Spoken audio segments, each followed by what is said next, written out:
Back వార్తా విశ్లేషణ ఈరోజు కాంగ్రెస్ పార్టీ ఆధ్వర్యంలో సామాజిక న్యాయ సమరబేరి అంటూ ఎల్బీ స్టేడియంలో భారీ బహిరంగ సభ నిర్వహించబోతుంది. దాదాపు 40,000 కార్యకర్తలు ఈ యొక్క భారీ బహిరంగ సభకు హాజరు కాబోతున్నారు. ముఖ్య అతిథిగా మల్లికార్జున ఖర్గే కూడా హాజరు కాబోతున్నారు. ముఖ్యంగా స్థానిక సంస్థల ఎన్నికలకు క్యాడర్ను సిద్ధం చేయాలనే వ్యూహరచనలో కాంగ్రెస్ పార్టీ ఉంది. ఈ యొక్క నేపథ్యంలో స్థానిక సంస్థల ఎన్నికలు వస్తే ఏ విధంగా ఎదుర్కోబోతున్నారో మనతో మాట్లాడడానికి బీజేపీ నాయకుడు విజిత్ వర్మ ఉన్నారు. గుడ్ మార్నింగ్ విజిత్ వర్మ గారు. అదేవిధంగా దూదిమెట్ల బాలరాజ్ యాదవ్ ఉన్నారు. గుడ్ మార్నింగ్ బాలరాజ్ యాదవ్ గారు. అదేవిధంగా కాంగ్రెస్ సీనియర్ నేత మానవత రాయ్ గారు ఉన్నారు. గుడ్ మార్నింగ్ మానవత రాయ్ గారు. మొదటగా చెప్పండి విజిత్ వర్మ గారు, మీరు గ్రామీణ ప్రాంతాల్లో బీజేపీ అంత బలహీనంగా ఉంటుంది, కాస్త వీక్ ఉంటుంది అర్బన్తో పోలిస్తే. స్థానిక సంస్థల ఎన్నికలకేమో కాంగ్రెస్ సిద్ధమవుతుంది.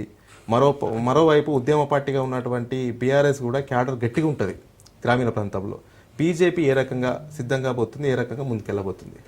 తెలంగాణ రాష్ట్ర ప్రజలు గత 10 సంవత్సరాలుగా బీఆర్ఎస్ పార్టీ పాలన చూశారు. అండ్ ఇప్పుడు ప్రజెంట్ కాంగ్రెస్ పార్టీ ఈ ఒక 18 నెలల్లో ఏం ఎలగబెట్టింది అనేది కూడా చూశారు తెలంగాణ రాష్ట్ర ప్రజలు. ఓకే, సో ఆ పరంగా చూసినట్టయితే అప్పుడు ఏ విధంగా బీఆర్ఎస్ పార్టీని ఏ విధంగా తిరస్కరించారో అదే పరిస్థితి ఈరోజు కాంగ్రెస్ కూడా ఎదురవుతుంది. ఎందుకంటే 6 గ్యారంటీల హామీ పేరుతోటి ముందుకొచ్చింది.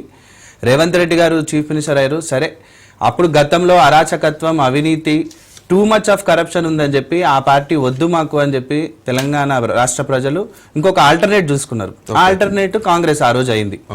సో దాని తర్వాత కూడా అప్పుడు బీఆర్ఎస్ ఏ విధంగా అయితే ఈ రాష్ట్ర ప్రజల్ని మోసం చేసిందో సేమ్ అదే విధంగా ఇప్పుడు కూడా ఈ యొక్క తెలంగాణ రాష్ట్ర ప్రజల్ని కాంగ్రెస్ పార్టీ అదే విధంగా మోసం చేసింది. అంటే రెండు సేమ్ పడవాలి. ఎక్కడ కూడా ఎవరు కూడా మేము డెవలప్మెంట్ మీద ఆలోచన చేయాలి, ప్రజల కోసం ఆలోచన చేయాలన్న ఆలోచన ఏమాత్రం లేకుండా రాష్ట్ర ప్రజల్ని 2 పార్టీలు అతి దారుణంగా మోసం చేసినాయి. సో వాళ్ళు ఏ పేరు చెప్పుకొని ఈరోజు ముందుకెళ్తారు అనేది ఈ యొక్క ఎన్నికల్లో ముందుకెళ్తారు. అందుకే వాళ్ళకి అవ్వలేక, వాళ్ళకి చెయ్యలేక ఈరోజు ఏదో ఒక పేరుతోటి డిలే చేయాలి. ఎప్పుడో రావాల్సిన లోకల్ బాడీ ఎలక్షన్స్ ఇన్ని రోజుల వరకు డిలే అయిందంటే just because of Congress failure.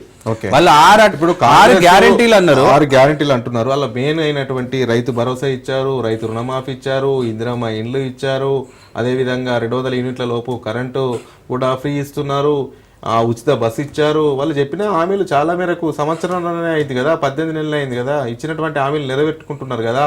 ఇప్పుడు ఇందిరమ్మ ఇల్లు కూడా పెద్ద ఎత్తున కడుతున్నారు, 3 లక్షల ఇల్లు ఇచ్చిర్రు. ఆల్రెడీ గతంలో కొన్ని కట్టినయి అప్పుడు ఆవాస్ యోజన కింద సెంట్రల్ గవర్నమెంట్ ఇచ్చిన ఫండ్సే. వీళ్ళు కొత్తగా కట్టింది లేదు, పెద్దగా చేసిందేం లేదు. అండ్ అదే విధంగా వీళ్ళు ఇచ్చింది 6 గ్యారంటీలు అన్ని అటకెక్కినాయి. ఒకటి ఇచ్చారు. అందులో ఏంది అని అంటే ఫ్రీ బస్ ఒకటే ఇచ్చారు. అంతకు మించి మహిళలకు ఫ్రీ బస్ తప్ప ఎక్కడ ఇచ్చారు? 200 యూనిట్లు ఎక్కడ పనిచేస్తున్నాయి? ఒకసారి మీరు కొన్ని ప్రాంతాలకు రండి, హైదరాబాద్లలో డబల్ ద రేట్లు వేసి మేము 200 యూనిట్లు ఫ్రీకి ఇస్తున్నాం అని చెప్పి డబల్ ద రేట్లు వేసి హింసిస్తున్న వాళ్ళు చాలా మంది ఉన్నారు, హింస పడుతున్న వాళ్ళు చాలా మంది ఉన్నారు. సో ఈ విధంగా మోసాలే తప్ప ఎక్కడ కూడా లేదు. ఇప్పుడు ఇన్ని రోజులు 1.5 year నుంచి కళ్ళు మూసుకొని ఈ రోజు ఎలక్షన్స్, లోకల్ బాడీ ఎలక్షన్స్ వస్తున్నాయని చెప్పి ఇప్పుడు ఇవ్వడం జరిగింది. దీంట్లో కూడా కొంతమందికి ఇవ్వడం జరిగింది, అందరికి కూడా ఇవ్వలేదు.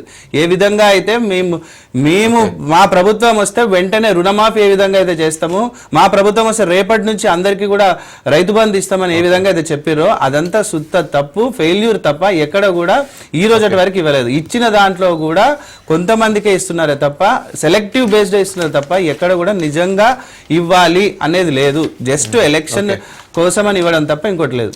సామాజిక న్యాయ బేరీతో ఈరోజు కాంగ్రెస్ పార్టీ బహిరంగ సభ పెడుతుంది. దానికి ఆ బహిరంగ సభకు దాదాపు 40,000 మంది కార్యకర్తలు హాజరు కాబోతున్నారు.